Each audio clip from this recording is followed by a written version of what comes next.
Go live. Going live. Alright. Hello everyone. And welcome back to the Age of Sigmar narrative show. If someone would let me know if there's any issues with audio. We always have issues with audio, so let's get that out of the way. If there are, let us know. We'll try and fix them. I think it should be all good. I hope it's all good. So yeah, welcome back to the narrative show. We're going to call this season 2. Why not? It's been such a big break since the first one. Yeah, seems legit. So why not? I guess we'll get an announcement out first that these may not always be live. Now, I've got a new job and Mondays we just can't make work every possible week or fortnight then we do it. So if that is the case, we'll record a show and put it up. That's the plan. But we'll do them live when we can. Cool. So that's out of the way. It's been a long minute. How are you? Mm-hmm. Oh yeah, getting there. Back to work, unfortunately. Haven't got as much painting and gaming in as I'd like because of that, but we're getting there. Yeah. Alright, everything sounds good on my end. I'm getting comments that yes, it sounds good. Cool. That is the important thing. Yeah, back to work. I've recently had one job lost and now got another job, and so that's the reason I've been talking to Andrew about every other week. I said to him we got to get this doing, we'll start it again, and I think I finally sort of settled into a routine with a new job now. So well, there's new babies around as well, and then, so the other parts of I've obviously got little baby Orion now, so there's 2 little kitties to deal with, plus there's a whole wedding thing that I had to do. Well, I got 2 kids with the now wife, so at that point you might as well get married. I'm sure that's how Maya sees it. Couldn't be happier. She's an amazing girl, and I am lucky to have someone as positive in the hobby as she is. Yeah. As we both know her, she is tech support, and this show probably would not happen without her. And she's running an awesome homemade cookie business. Plug. Yeah. If you're South Australian, you should definitely get some Miss Mia's cookies. Go look her up. And if you're not, go like her Facebook page, because all good husbands here. I'm plugging it. Yep.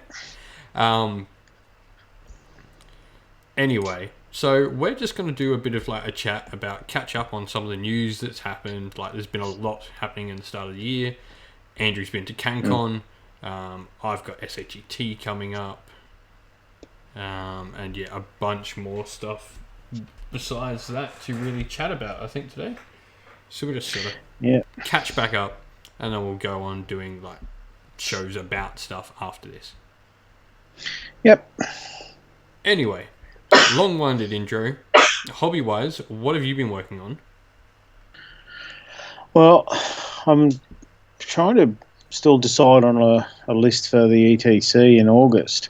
And in the meantime, we've got several events sort of between now and then. So I've been playing with a Slaneshi list, which has a depraved drove in it with the beasts. So I've been just started kicking off with them. I painted up the first sort of handful of demonettes, painting up some more as we speak.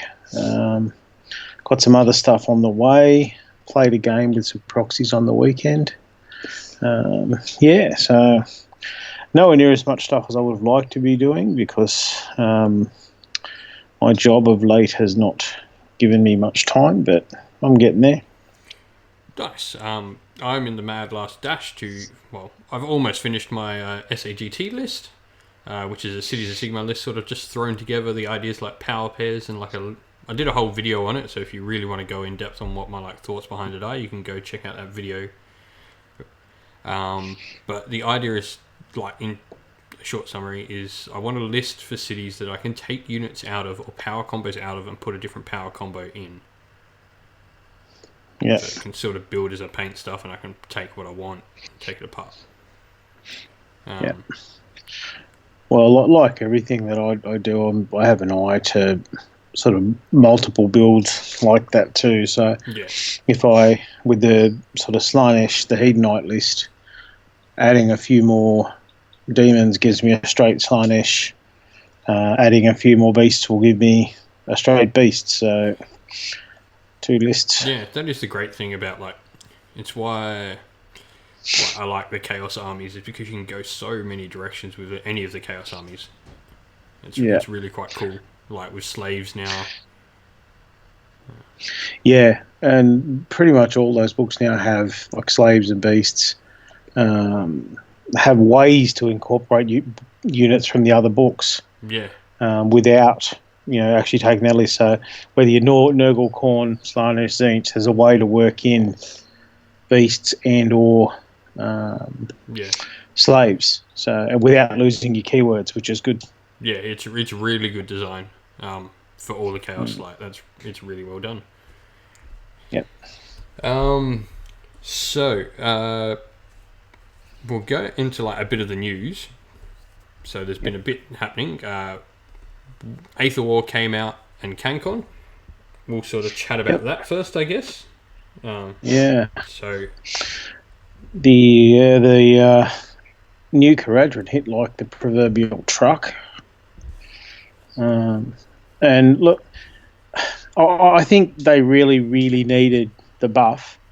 I'm not sure it's as balanced as first look, but I mean that might just be the way that we get new things and the meta shifts for a bit, and then. But I know Magro had a bit of a shocker at CanCon when he didn't basically, after turn 1 was basically done against the Caradron list. So. Yeah, I'll be interested to see what happens. I think we've got a couple coming to SHT. I mean, I've got obviously Kron's going to be there, and Kron takes KO. That's how this goes. And he is no slouch of a KO player, so it'll be quite interesting to see how he goes. Yeah, I mean, I think in terms of fluff stuff, the way that they've structured it now works with the background. Yeah, you get to play. But yeah, that's right. But I'm just I don't know. I'll see what happens, I guess. Yeah, I'm really happy with the KO book. You're taking the cool units now, which is the most important thing. And I think the thing that was lacking in the army before was you didn't. Yeah. And a lot of people were lamenting their skyhooks going away, but that was always going to happen. Oh, yeah. If you did not see that happening after what happened to Storm Fiends, after what happened to your own Thunderers in your book, you weren't paying attention to what was happening. GW likes to sell things out of the box. If it's not built straight out of the box, it's not going to be around for long. Yeah. Yeah, and then obviously Tzeentch went with them, and well, boom. Yeah, it's quite interesting, like that we saw like arguably those two armies at one point in time were both the boogeymen. They're both the big bad at one point, and well, Tzeentch is the obvious one. I think KO is a bit of a sleeper. KO is a lot better than people give it credit for. Yeah, it's just the angst online about Change Host was. It was bad. Like, there's no doubt about that. It was bad. Yeah. We'll see how it goes. It's sort of died down, and like everything, there's always some big bad. I think you're always fun again. Not quite as bad as the whining from the 40k players about the Space Marine nerf this week. I'm not too knowledgeable on 40k anymore, but yeah, I've seen the comments. Yeah, it looks. I haven't played a lot of 40k either, but yeah, from the look of it, the Iron Hands Codex was the shit, and it just got smashed. So. Oh, we got Tzeentch Mark 1, is what you're trying to say. Yeah. All right. Well, we'll talk a little bit about CanCon. So, CanCon officially now is the world's largest Age of Sigmar event, undisputed. It's not tied with South Coast GT anymore. It is undisputed the biggest Age of Sigmar event in the world. Yep. Go Clint. Go Clint. Dennis. Screw you, Dennis. That's probably from Measured Gaming. I know they'll love putting that one in. We'll just jump on that bandwagon there. No, well done. I couldn't go this year as I just had little Orion and obviously just gotten married not long before. But Andrew managed to go. You didn't quite take the list you were planning when we were last talking. But no, just like again, work. Fuck me. yeah, there's no way around it. But Yeah. you had a pretty good showing. Nonetheless, Yeah, it was the first time. Yeah, first time I'd actually taken the Serpentis in the new cities list to an event. So, pretty much the same list I'd been taking, just without the allies. So, because I'd always put in either some sisters, like blood sisters or something, or some stormcast, Medusa or something. Yeah, something. Yeah. But because of the city list, I did the points subtly changed enough that I didn't have to. But yeah, I did play over half my games against Ossiarch Bone Reapers, but less said about that the better. You did beat them on stream. Yeah, I'm not yes, I did. sure of the quality of the stream. Unfortunately, you were like the game that had the worst possible coverage. Yeah, I did. People were telling me that as I went. I had a quick look afterwards, but I couldn't watch it myself because it just kept glitching out. So, however, he got to play on stream and he beat Ossiarch Bone Reapers on stream with Order Serpentis cities. Yeah, I did. To be fair, I think my opponent made a pretty glaring mistake, which helped. But yeah, well, we'll run through your games one by one because they're worth mentioning. This is the biggest event, so game one. Yeah. You didn't have a grudge. Did you have a grudge? I did. I played Pete Aronson's Corn with.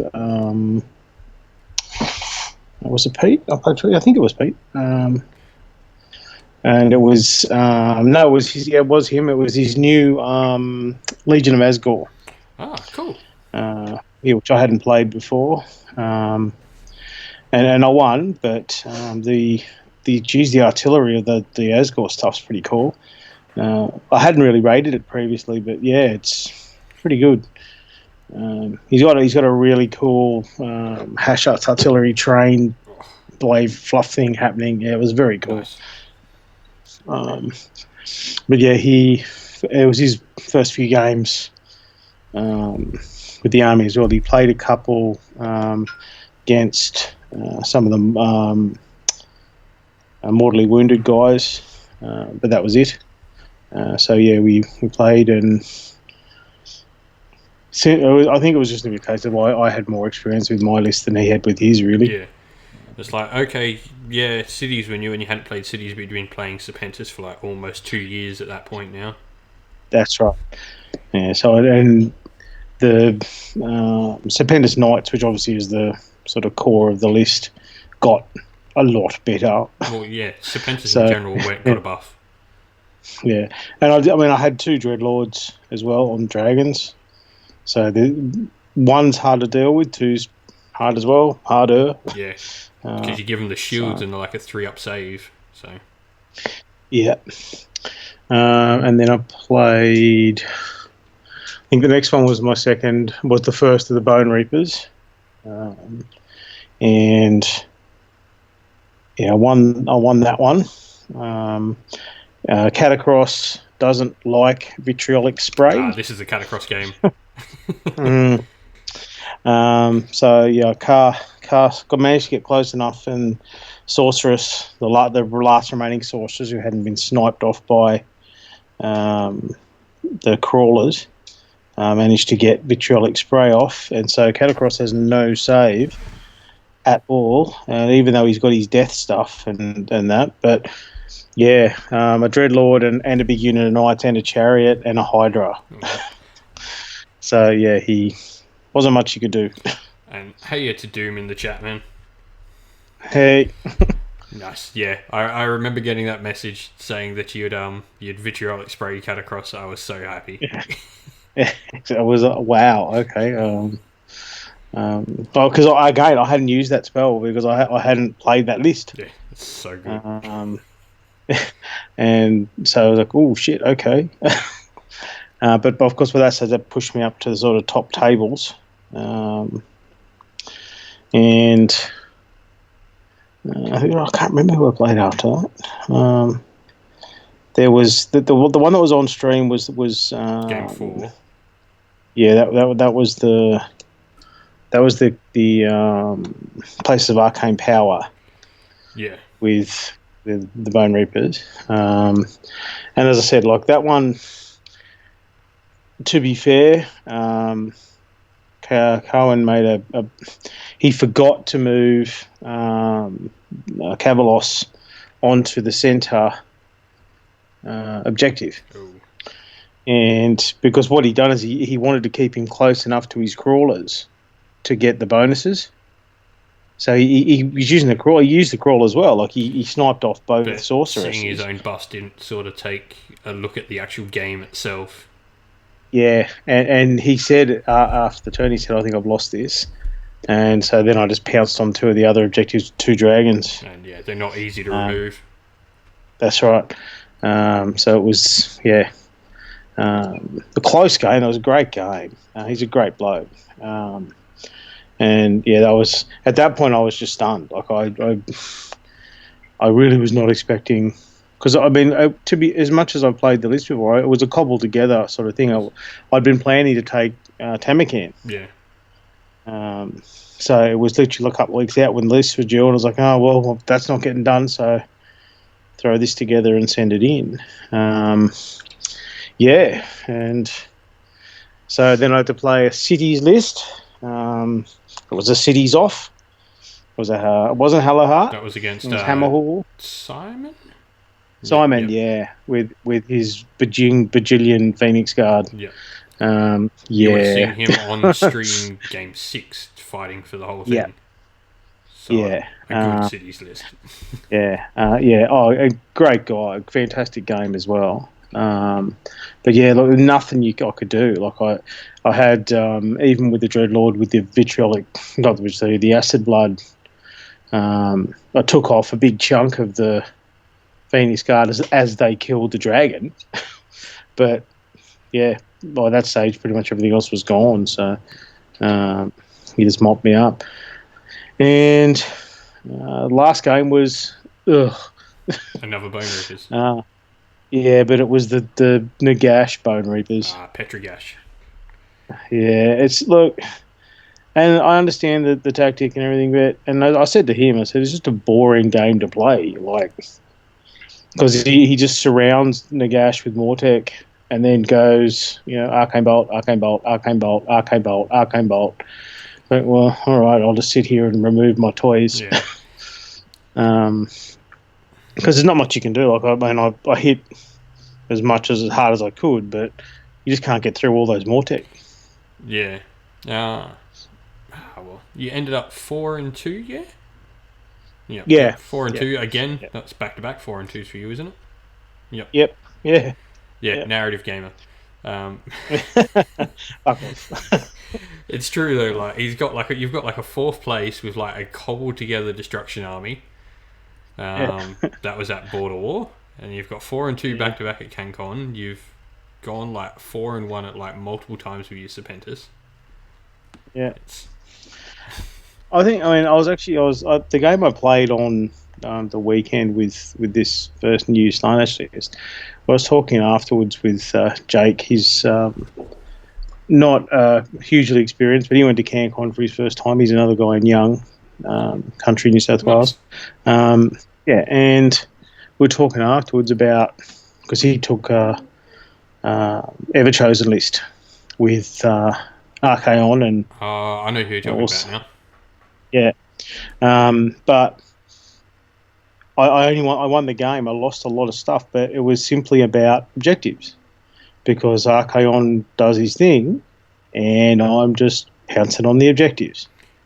And I think that's the same thing with the Serpentis. Like, people don't generally know much about them because they're not that common. So they're worried about the Hydras and the Dreadlords and stuff, and then the other guys just go around grabbing objectives. Yeah, and it's like the Dreadlords and like the Hydras and stuff, they're a big enough threat that like you have to deal with, because they can do the damage. It's a lot of like 4s and 4s, but it's just like they might whiff, but are you going to take the gamble that they're going to whiff? or they're going to remove your 10-man unit on the objective. And especially at CanCon, like it was the Molten Heart narrative Serpentis list. It's just that the rules changed. I think we can clearly say both of us are pretty happy with cities. I'm going to get my first proper run out with cities at SAGT, and I can't wait. Yeah, well, I mean, both of us have been playing it since well before we had a book. So, and yeah, the combos that can come out of it are pretty scary. And if you look at the results that are coming out sort of around the world, lots of cities lists in those top podium finishes. Yeah, and there's different cities lists. It's not just Hallowheart as well. There's things like Tempest Eye. There was a Hammerhall, obviously, at CanCon that did really well. You took Anvil Guard. I've seen Living City lists do well. Yeah. And I think there's something in Phoenicium. There's something there. I think I've got an idea. Yeah. I mean, I even saw there was a Lethis list, which isn't technically in the city's book, but that did pretty well at one of the events. Yeah. But yeah, so that was your CanCon. All in all, good time? Yeah. Like I said, the last game, it's not that my opponent was bad or anything. He was a great bloke as well, but that last game was just boring. Yeah. Like it's... it is what it is at that point. It's just, that's right. It's just not much fun. But yeah, other than that, it was a great time. CanCon's always good. Clint runs a tight ship. So we'll see what next year. I think next year Clint was looking at maybe a few more narrative elements to it, which would be good. Because he does the narrative sort of bingo thing, which is cool. But some more focus. Given the size of it, there's the scope for it. So we'll see. Yeah, we will see what happens. So yeah, that was CanCon, and obviously Aetherwall we've talked about. What else have we had come out? Lumineth. Yeah. I've done a bunch of little short videos talking about the Lumineth as the info's come out for them. But how do you like the Lumineth, or do you like them? The models just haven't grabbed me. I think I was kind of hoping to see like something really new, and for me, they just kind of feel like rebranded High Elves. Yeah. Which I know is probably, and all the people that love the High Elves are going, woohoo, yay. But yeah, I don't know, they just haven't grabbed me. Really don't like the horses. Yeah. No, I understand. They've obviously gone for a very obvious market, and like they weren't even shy about talking about that when they're like, do you remember when elves didn't live underwater and weren't part tree and had pointy ears with pointy spears? Yeah. So that it was clearly marketed for the ex-High Elf players. Which is fair enough. Your entire range pretty much got removed, so that's exactly right. And it is. I mean, if it gets those people playing again, awesome. Yeah, and it's like cities. Like the amount of people in the cities group, we constantly see posts about like, oh, I've come back. I've got all these old models. What can I do? Yep. And the number of those comments, which are, I've got all these High Elves, and you're like, okay, well, here's what you can count them as, or you could just wait a minute.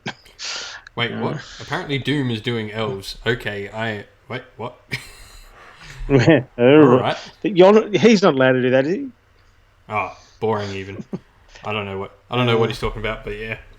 I am most certainly getting on the Lumineth. I am an old High Elf player from back in the day. High Elves and Wood Elves were my thing. The only thing that will stop me doing Lumineth is if Kurnothi jump out in the water somewhere. Yeah, I'm surprised they didn't do. Given we saw those models in Underworlds, I'm surprised we didn't see that before Lumineth. But yeah, they look cool, and I think if they had only just planned them as a splash release, the sheer response they got from them, I think, is going to get them something in the future.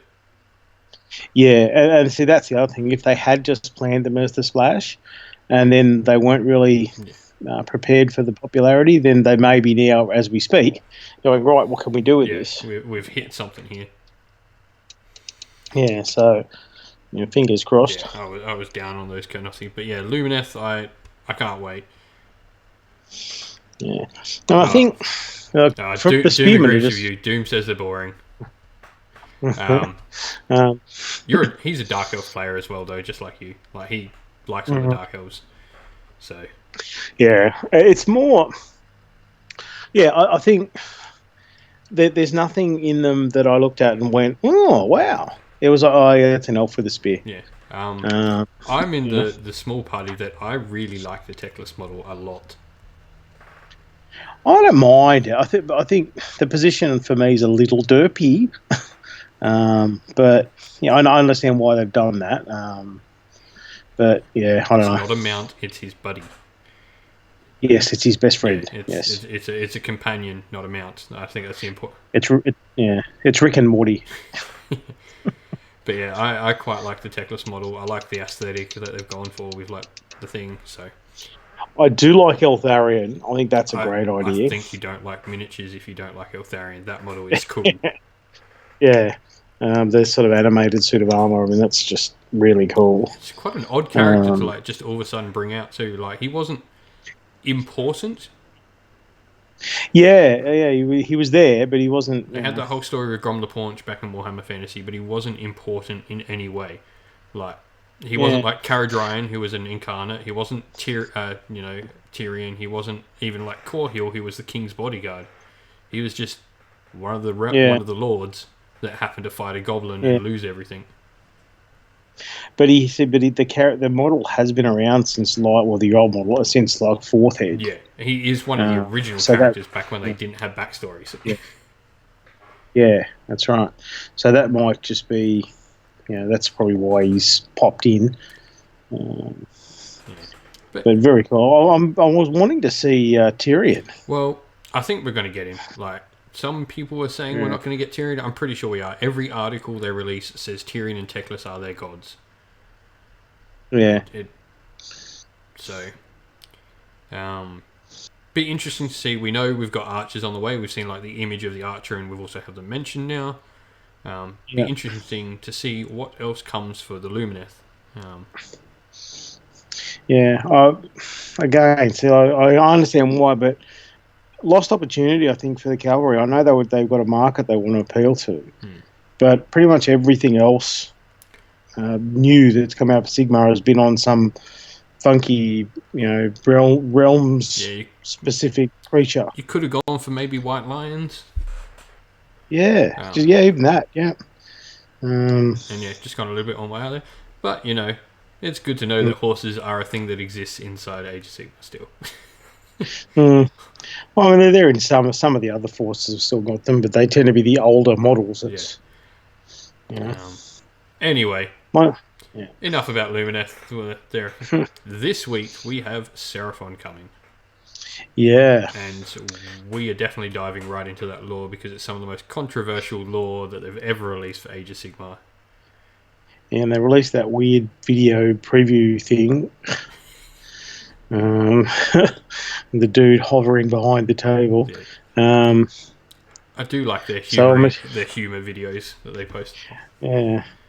So I mean, that being because there was a lot of people talking about whether the whole dreaming lizards into existence was being retconned, but it doesn't look like it. If that's anything to go by. So, having read a few of the novels that actually contain the Seraphon as people in them. I'm pretty sure like what they're going to do with the Coalescers is going to be like these are lizardmen or Seraphon, whatever you want to call them, that have been around long enough that they've formed their own consciousness. And that's sort of the idea. Because in Callus and Toll, spoilers, there's some Seraphon in it. Yeah. Yes, there are. And the Skink Priest, he's like a physical being. He exists. Well, there was that short story they released too. Yeah, with the skink in the spaceship. Yes, yeah. So, interesting. I think that's probably the way they're going to go. Yeah, because it was a bit weird. Like only the Slan are the real things. Everything else is basically a good demon. Something on that though. Looking at the War Scroll cards, demon word is removed from their War Scrolls. Okay. So there's no demon keyword. Someone posted up like, "Oh look, there's no demon." And there's like one I can't quite make out. It seems like it says old ones, perhaps. They did mention that in like one of the articles that they sort of talk about like the old ones as like a thing. Yeah, maybe as sort of veterans or real ones as opposed to glowy ones. Yeah. So I don't know. It'll be interesting to see what they do. I think the lore of that is going to be really fun to digest and have a look at. Yeah, I mean, we may see, that might shift some of the change host and corrodor and angst as well. So yeah, be interesting to see where they like sort of place in the meta of the game. And yeah, I mean, look, they weren't awesome, but they weren't terrible either. Yeah, there were people. Well, what big event was it? Was it LVO that got taken out by Seraphon? Or something like one that. of the big one of the big US events. One of the big ones, yeah. Because there were still some nifty little tricks you could pull off. And yeah, Chris Welfare took to City GT took the horde of snake producers, the Bastillodons, and they're scary.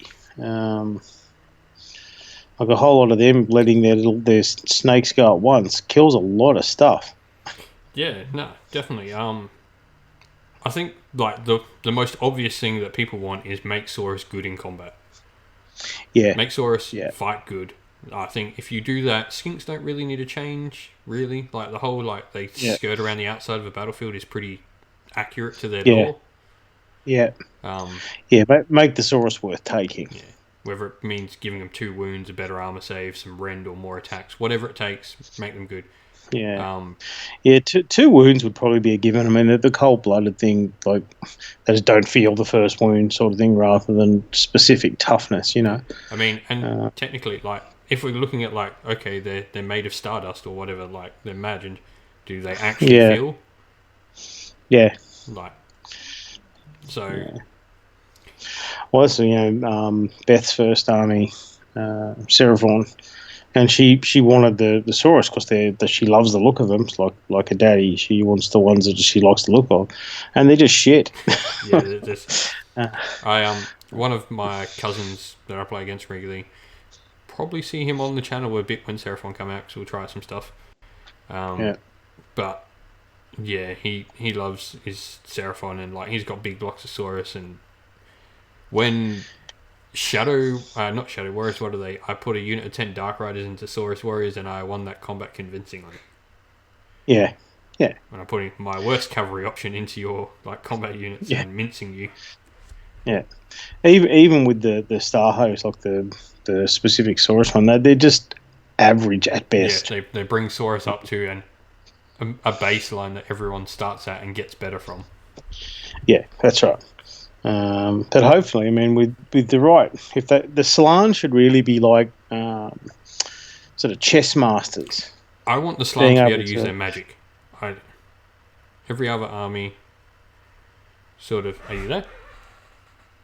I think I've lost Andrew for a sec. He'll be back. Are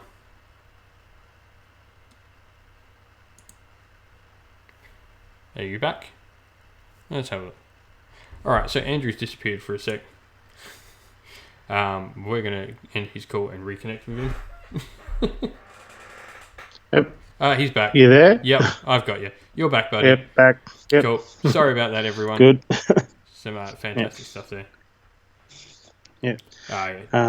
So the Slan... He wants Temple Guard to be super amazing and Croxigore to hit like trucks. Yep, couldn't agree more.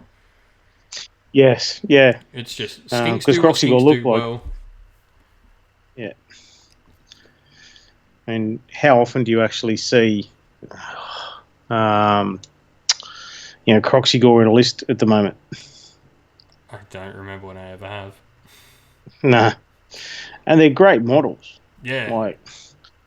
But the options are just not there. Yeah.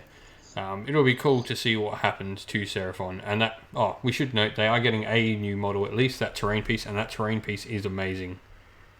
Yeah, like an Aztec-y temple thing. I'm getting one just for my table at home. Yeah. Well, it'll be interesting to see what it does too. I mean, They're saying it. I think they released the article the other day talking about how it sort of changes terrain around it. Yeah, but I mean, what does that mean? Does that mean that they're like on the terrain table? That would be cool. Yeah, you can Change change it. something into a commanding piece of terrain. That'd be Or good. into arcane, or Yeah. cool. I'm down with that mechanic if that's how it works. That sounds cool. Mm. I guess. I mean, you just make the terrain that your lands next to arcane. That fixes that. Yep. No, that's a cool idea. But I guess we will see in we'll probably start seeing, I guess, in a week. We'll start Yeah. getting teasers, but we won't have an good old Ash, Mr. Hashtag Man Who Reads Books, Guerrilla Miniature Games. He needs no plug Yep. from me. He'll do his book review, best book reviews on the web. Just tells you facts. Yep. That's why I think that's why GW are sort of letting him see things. Yep. But yeah, so that'll be cool. We'll have a watch of that, and I'll digest that when it comes out and see what we think of New Seraphon. Yep. And then the only other thing that's really happened is Sons of Bahamut. Yeah, I'm pretty keen for that one. Yep. I did a whole video talking about who Bahamut was. Again, been trying to keep up with these giving little lore tidbits to all the stuff coming out in the game. I'm just curious to see how they're going to work this. Yeah. Doom is slightly annoyed because we didn't agree that his book reviews were the best. Yours is the best ogre book review. We'll give you that because no one was more passionate about ogres in the book review than you were. We love you, Doom.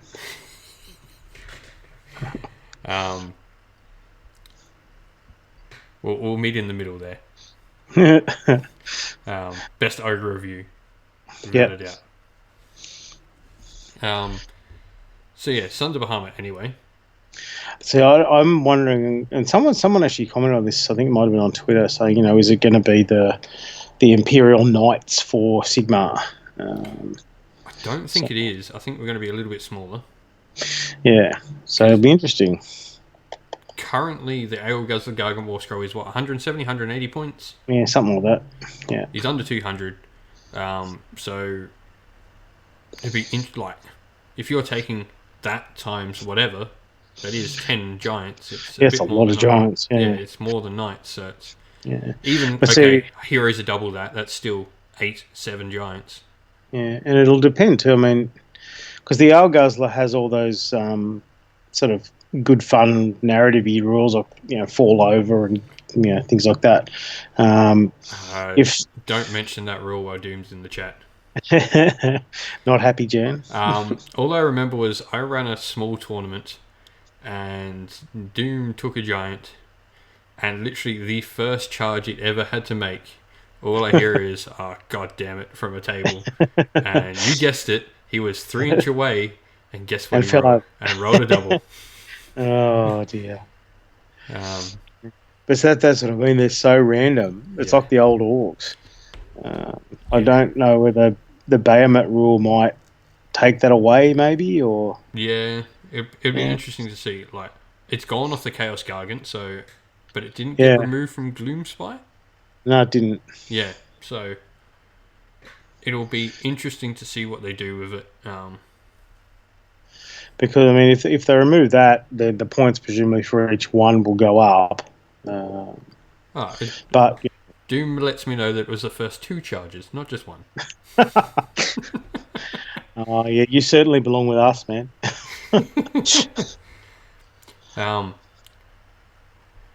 So yeah, it'll be interesting to see how they go about the Sons of Bahamut, because it's got quite a bit of potential to be something really individualistic and cool.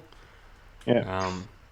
But how do you make that army work? Like we've had this before with Beastclaw Raiders, and how do we make that work? So presumably they'll get a similar sort of thing with holding objectives, you would think. Here's a question for you: do you see that rule becoming a thing game wide? if they do, it kind of nerfs Beast Claw. It nerfs ogres, but it's like, I don't know, like, I see it potentially becoming a game-wide thing, and like even like larger models counting as two, I see becoming a thing. Yeah, I don't know, because in terms of, think of it from Games Workshop's sort of sales perspective, if every army can somehow find a way to take a few big models rather than the hordes that so many of them do, GW will probably not be making the money. So Yeah, that's fair. Yeah, it'll be interesting to see how they go. mm, But yeah, Sunder Bahamut will definitely get something similar. yeah. I mean, I took in that mixed destruction list, I had a Gargant. Um, and sort of headbutted an Empire general when I was playing Danny Paints, and took out his general with a headbutt. Brilliant. Yeah. But yeah, so I think that's us pretty much caught up. We don't talk about 40 minutes, but we got caught up. Yeah. So I guess we're caught up. We're going to start talking about the future. So what's happening with the two of us this year? Well, I think we can announce it now. I've already grudged, and we've got a grudge. We're both going to Sydney GT, and we are actually going to have a game against each other at Sydney GT. Yeah. Yeah, it's on. It's on. Battle of the Narrative Gamers. And so the one who doesn't write competitive lists at all and does better at events, the one who writes slightly competitive lists and does worse at events. Well, so whoever loses wins. Yeah, I guess. Yeah. I'm sure we can figure out something cool. Like, it'd be cool to like write a full-on story about the narrative of the battle and stuff.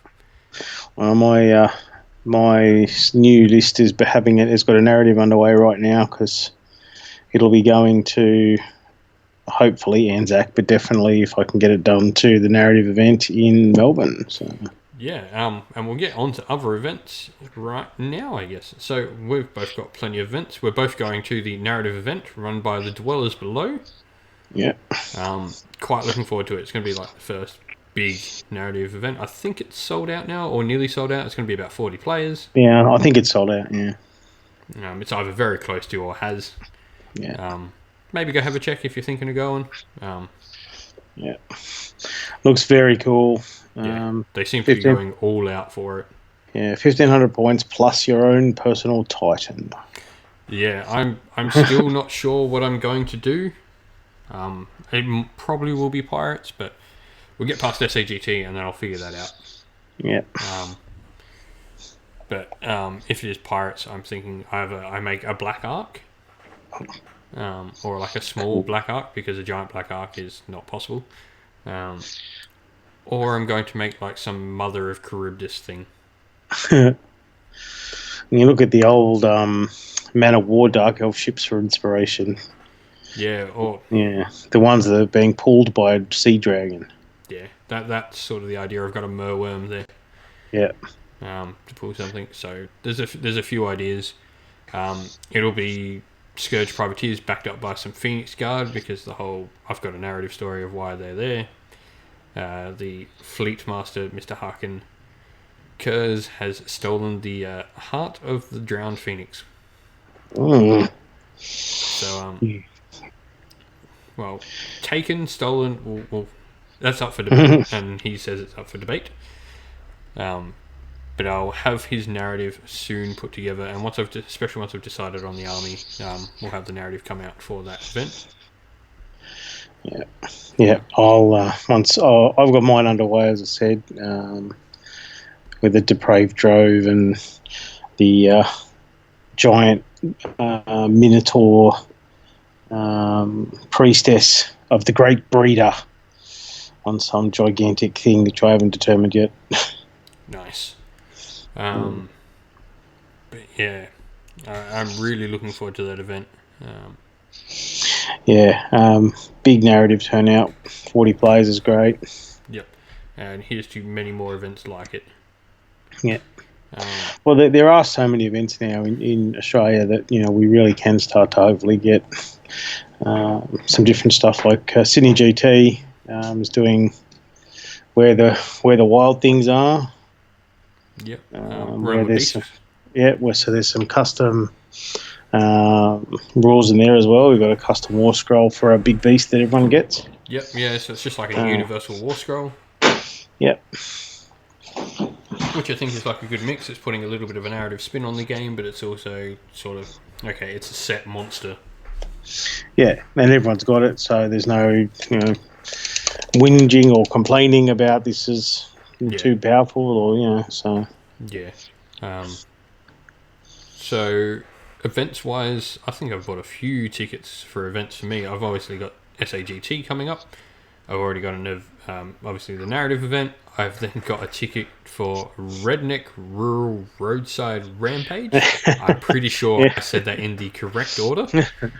Yeah, I saw that one. All Bendigo events now are four word names with the same letter starting on. Yeah. And I'll probably end up going to Bendigo Bush Bash Bonanza as well. It's pretty cheap to get over to Bendigo from here. It's sort of on this side of Victoria. Yeah. So and the Measured Boys are a good bunch of blokes. So yeah. I'll be going. I think the next one's Anzac Cup for me, and then I have the narrative one, and of course in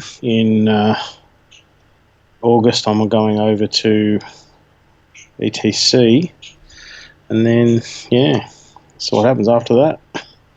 Yeah, and then obviously we've both got November is Sydney GT, yes. Yeah, something like that. Yeah. Yeah. Oh, there's Sydney Slaughter in June, I think. Yeah, which falls on the same weekend. They tried to schedule apart, and then apparently they were saying on Bush Radio that Chris's location double booked him, and so he had to move a weekend. And then while trying to separate their two events, they've both had to reschedule on the same weekend. Yeah. I mean, look, it's unfortunate, but it is they are a long way away from each other. Yeah. So both events will do really well.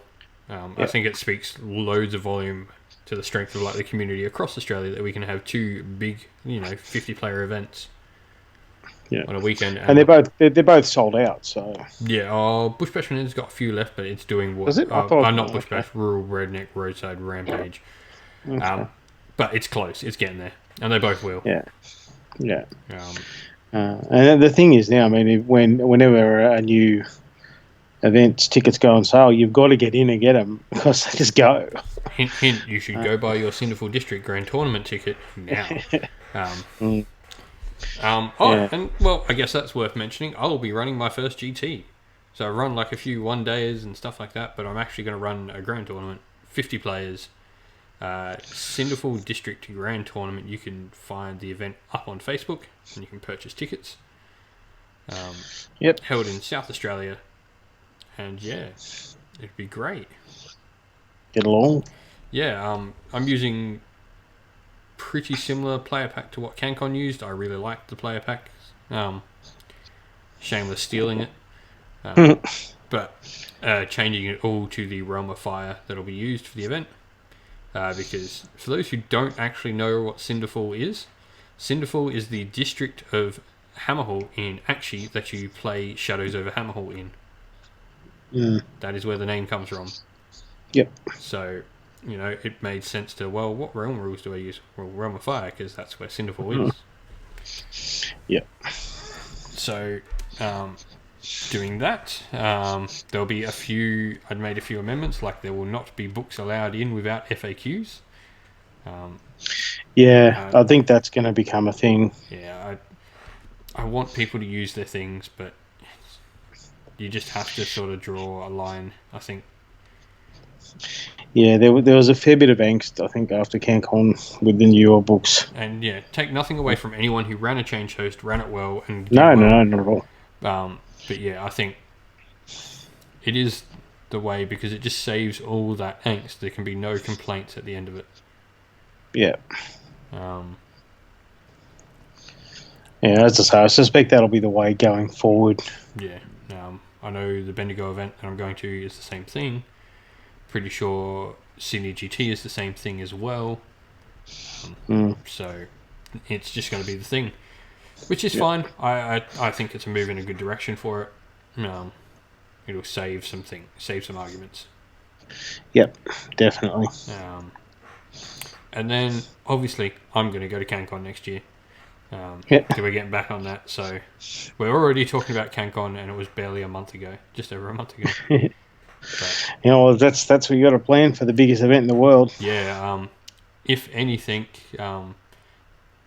people stepped up their game with like some hobby. There was some insane hobby there this year. Yeah.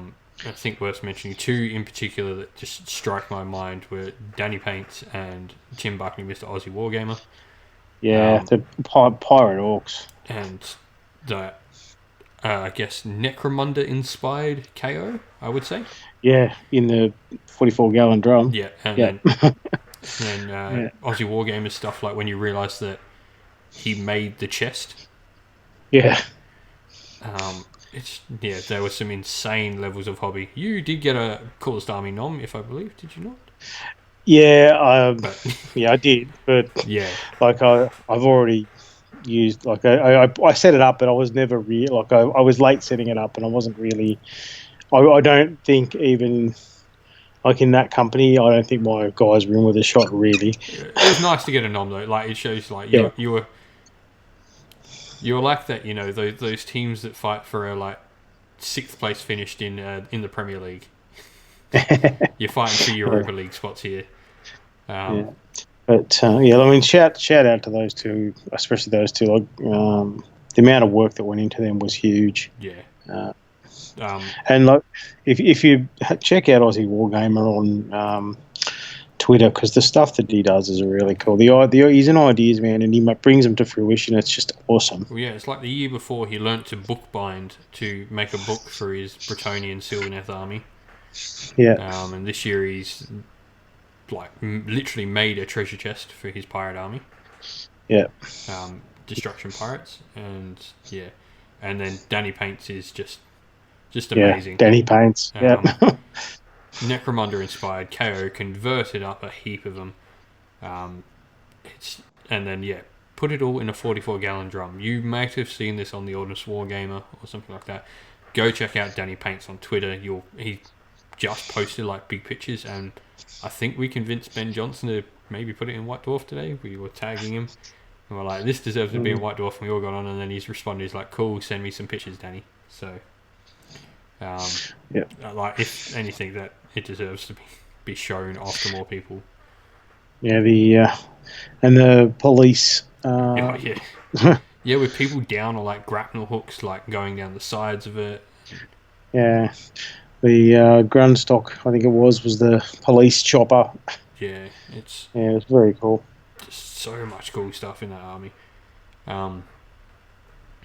So yeah. Is there any other stuff really we've got to chat about? Anything else happened, or are we doing anything else?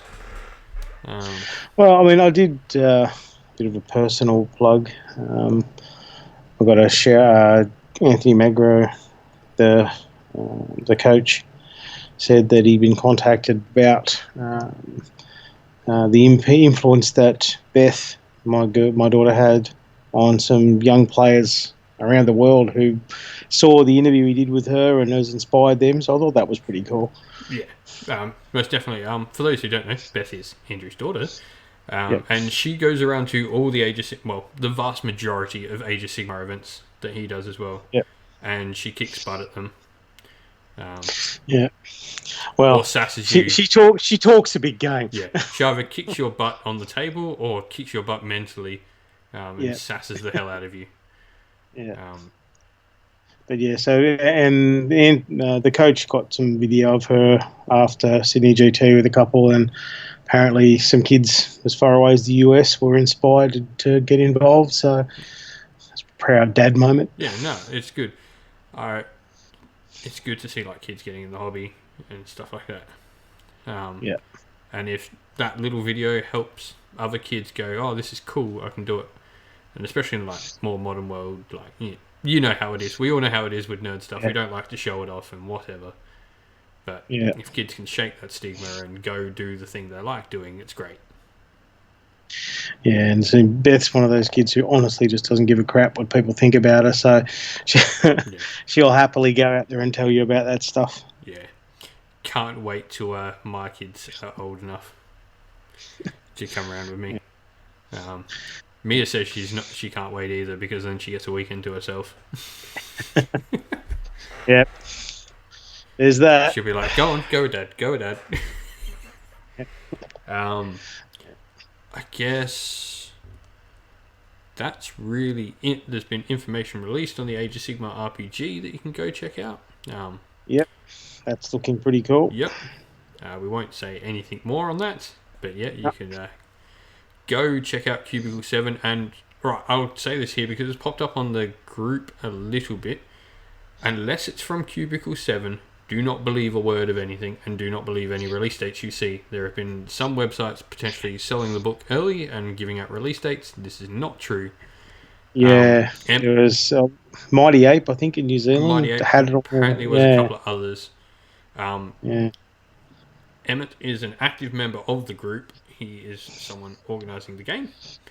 And as part of the PR department, he's in the group. If he hasn't said it, and like told you in the group, it's not a thing. Yep. But yeah, just the artwork that they've been releasing just looks really cool. Yeah, no, it's really cool. Like they've actually got like GW artists and like I know like people like Nick Horse and stuff have helped write the narrative for it. Yeah. So it's all like it's all canon, which is really cool because it's something that like they didn't have with like the Fantasy Flight ones. GW didn't really involve themselves a lot in that narrative. Yeah. So that's why like all the Fantasy Flight narrative is quite weird. Yeah. But and so kind of separated from the other the actual canon stuff. Yeah. While this has really had Games Workshop, like there's major authors helping along, like Josh Reynolds and Nick Horth and Werner and all those people are helping like write the narrative for it and put the world together. So you've got people involved in actual narrative sculpting of the worlds. Yeah, which makes all the difference, really. Yeah, and of course we are still planning on doing the live stream on the channel of it. Yep. Can't wait for that. We're going to have some cool people on in the party, along with Mr. Mephisto and some others. Yep. But I think that's probably all we've really got to chat about. We've caught up. We'll be doing this on a fortnightly basis. As I said, it may not always be live anymore. We'll try and do live ones when we can. But if not, we'll organise recording a episode for people to come back and watch. And obviously, I think our next episode will be just after Seraphon release, so we'll be able to digest that. Yeah. And I'm pretty sure that's probably what we're going to do, is get it all in that Seraphon. Big dinosaurs. Yeah, can't wait. Anyway, I think that's enough from us for tonight. Thank you everyone for joining us tonight. Hope you're all doing well. You can find myself at DadHammondNeo on Twitter. Andrew. And I'm the Real Go Trek on Twitter. Yep. Don't forget to like the video, subscribe to the channel, all that jazz, you know. Click that bell or whatever other YouTubers say. Thanks to the guys who are supporting the channel on Patreon. You're helping get the channel to the point of where I want it to be, and you'll very much appreciate it for everyone who does help with that. Yep. So we'll end it here. Thank you everyone for joining us. We will catch you all again real soon. Bye for now. See ya.